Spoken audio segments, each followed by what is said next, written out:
Olá! Hoje a nossa videoaula é Egito Antigo. E para falar de Egito Antigo, nós vamos dar uma geral, tá? De maneira geral, eu estou falando de uma região onde eu tenho um modo de produção asiático ou hidráulico. Isso significa que eles vão usar a irrigação e o uso da matemática também é muito importante. Nós estamos falando de aproximadamente 3.500 anos antes de Cristo, de uma região no nordeste da África, e também que o Egito é conhecido como o celeiro do mundo antigo, exatamente por causa dessa grande produção.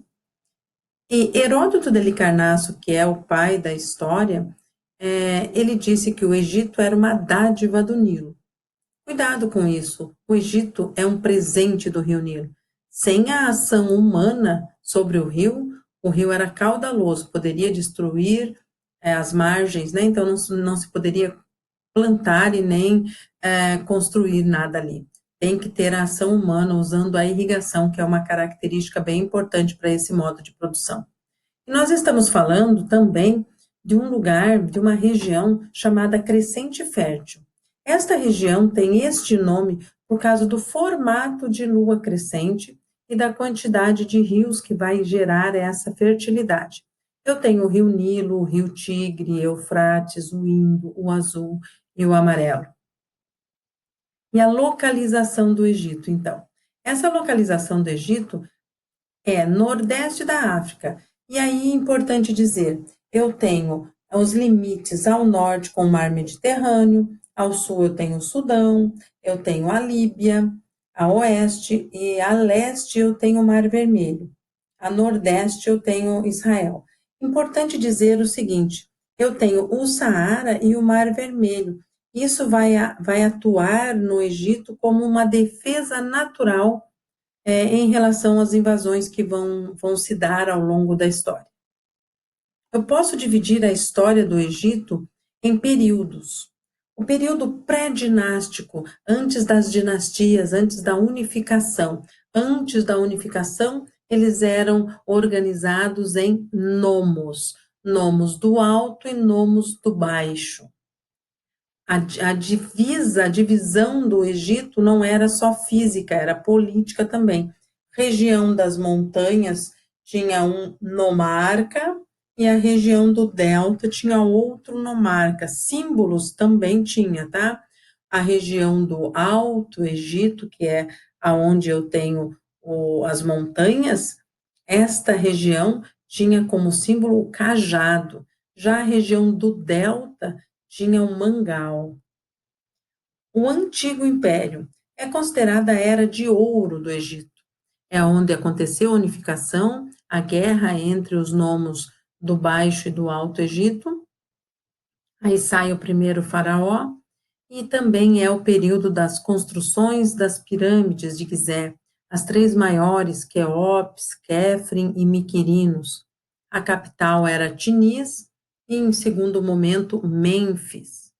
E o Médio Império, a expansão territorial. E aí eu tenho as invasões ixas. Os ixos invadem o território. Esses ixos, eles têm um território lá perto dos assírios e eles vão dominar o Egito. A chegada dos hebreus também acontece nesse período e a capital é Tebas. Já no Novo Império, que a gente está caminhando para o final, eu tenho a expulsão dos ixos do Egito, eu tenho Ramsés II o Grande, que viveu 90 anos, num período em que a média de vida era em torno de 30 ou 35 anos. Eu tenho a reforma religiosa de Amenófis IV, e eu tenho Tutankhamon, que é o faraó menino. E daí o suspiro, o último suspiro do moribundo, que é uma tentativa do Egito ainda ser grande, mas não vai, a gente chama de último suspiro do moribundo, porque é o renascimento saíta, uma tentativa do Egito voltar a crescer como nos velhos tempos. Não vai acontecer, porque nós vamos ter invasões em cima de invasões. Os assírios dominam a região, na sequência os persas dominam a região com Cambises, o filho de Ciro, depois vem ainda os macedônios com Alexandre o Grande e depois com seus generais, Ptolomeu, que vai ser pai de Cleópatra, e, no final das contas, os romanos dominam o Egito. Primeiro vem com Júlio César, depois com Marco Antônio, e depois o primeiro imperador, numa batalha fantástica chamada Áxio. E a política, então? A política, ela é unificada, centralizada e teocracia. Por quê? A unificação foi feita por Menés ou Narmer, que é o primeiro faraó do Egito. Ele vai unir, através de guerra, o Alto e o Baixo Egito, unindo também os símbolos de poder. A gente chama de teocracia, teodeuscracia política, porque este faraó, além de ser considerado um deus vivo, ele mantinha o poder religioso e o poder político nas suas mãos. E a sociedade? A sociedade egípcia, ela é uma sociedade por ordem de importância. Nós temos aí o faraó, que tem todos os poderes administrativos, militares e religiosos, a família do faraó, e daí eu vou descendo por ordem de importância.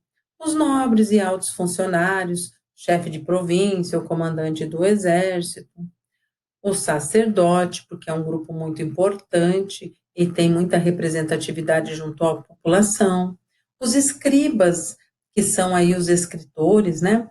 E os funcionários de Estado que faziam as cobranças dos impostos. E na sequência, mais lá embaixo, eu tenho os camponeses, os artesãos e os outros ofícios, barbeiros, ourives, que faz detalhes em ouro, os tecelões para fazer o tecido, e todas as outras profissões.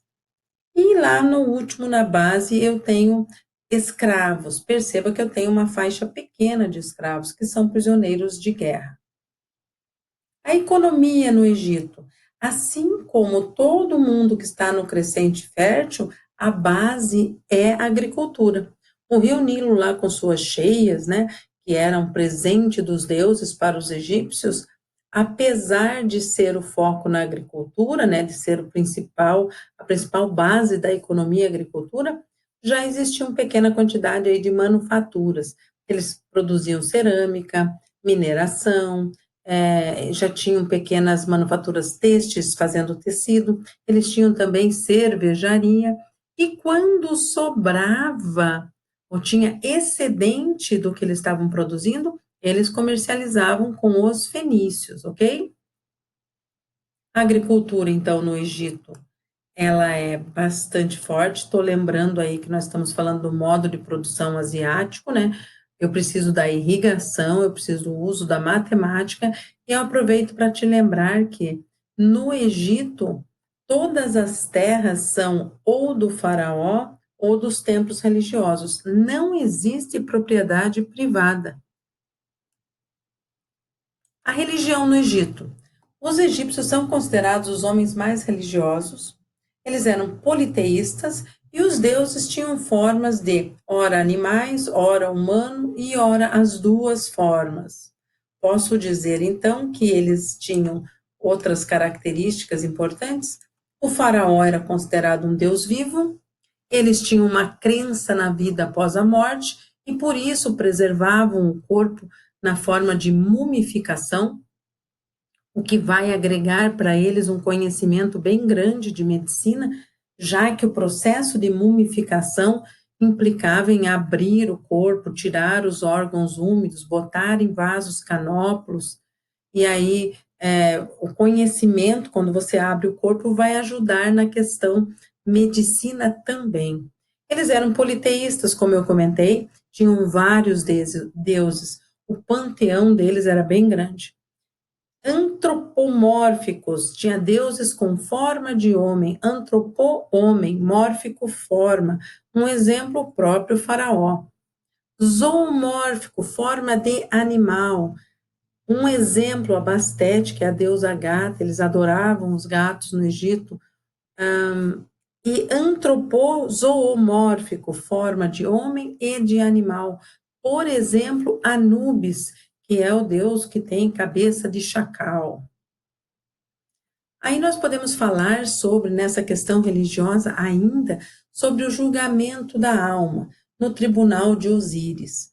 Aqui eu tenho uma imagem onde eu tenho Anubis, que é o deus do submundo, que vai levar a alma até o tribunal. Lá, essa pessoa, a alma dessa pessoa vai ser julgada, e se ela for aprovada, ela vai para um bosque ser feliz. E se ela não for aprovada nesse julgamento, ela vai morrer pela segunda vez.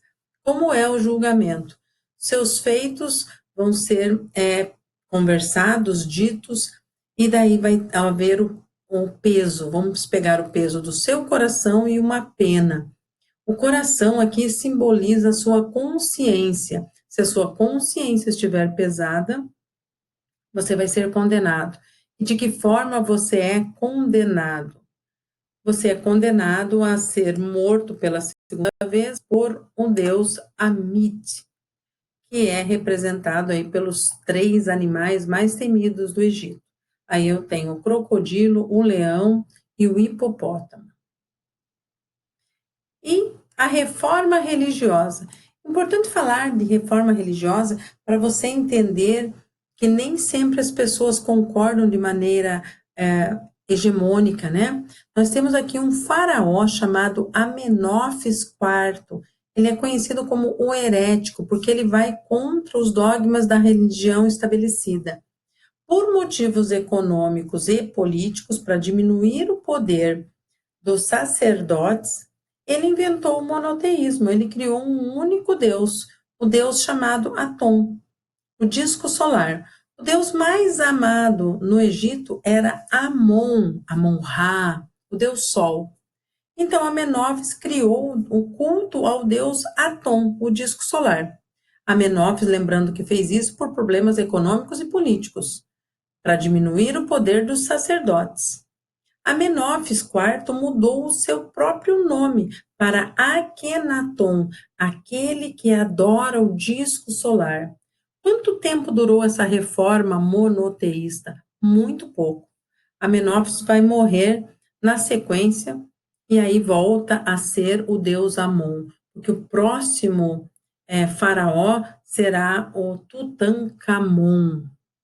Vem o finalzinho ali, o Amon. Importante dizer que Tutankhamon é o faraó menino, e esse faraó menino, ele vai trazer para nós, em história, uma coisa fantástica, porque quando ele foi encontrado, a tumba onde ele estava foi fantástica. Nós tínhamos ali brinquedos de criança e coisas de adulto. Tudo da vida dele estava exposto nessa tumba. Então, ela é uma fonte histórica muito importante para nós historiadores. Agora vamos falar de túmulos. A função de uma pirâmide, ela é tumular, ela tem como função primária abrigar um cadáver. Outra forma de túmulo são as mastabas. E aí eu posso dizer que é uma prévia de uma pirâmide, é uma maquete de uma pirâmide, mas sim também com função tumular. E a próxima forma de túmulo são os hipogeus, que podem ser escavados em montanhas, como se fossem cavernas, ou podem ser escavados, como essa imagem aqui, no Vale dos Reis, no solo. E a escrita egípcia? Eu tenho 3 formas de escrita egípcia. A primeira delas é a forma hieróglifo, é a forma religiosa. As tumbas são normalmente com essa forma de escrita.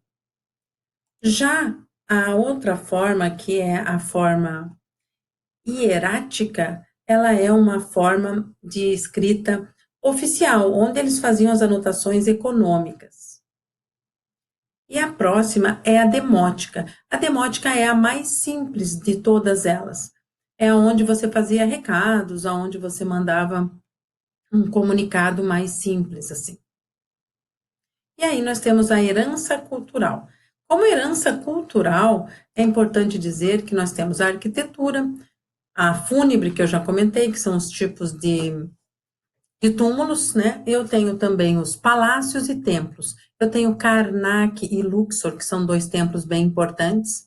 Eu tenho como herança o uso da matemática, porque eu precisava fazer cálculos quando você desviava a água, né, na irrigação, para saber quanto de território que ia ser irrigado. Eu tenho a medicina, que é bem importante, e ela está intimamente ligada à questão religiosa, por causa da mumificação. Eu tenho a pintura, que é bem importante, porque todas as tumbas eram tremendamente decoradas. E eu tenho as esculturas, todas as esculturas que a gente vê até os dias de hoje, né? Porque o Egito continua sendo um museu a céu aberto. Todas essas questões de herança cultural estão até os nossos dias, porque o Egito continua fascinando com filmes, com peças de teatro, com a questão mística do Egito, de como que construíram as pirâmides, isso tudo ainda fascina. E o Egito costuma ser encantador em todos os aspectos. E é isso, pessoal. Espero que tenha gostado. Falamos. Até mais.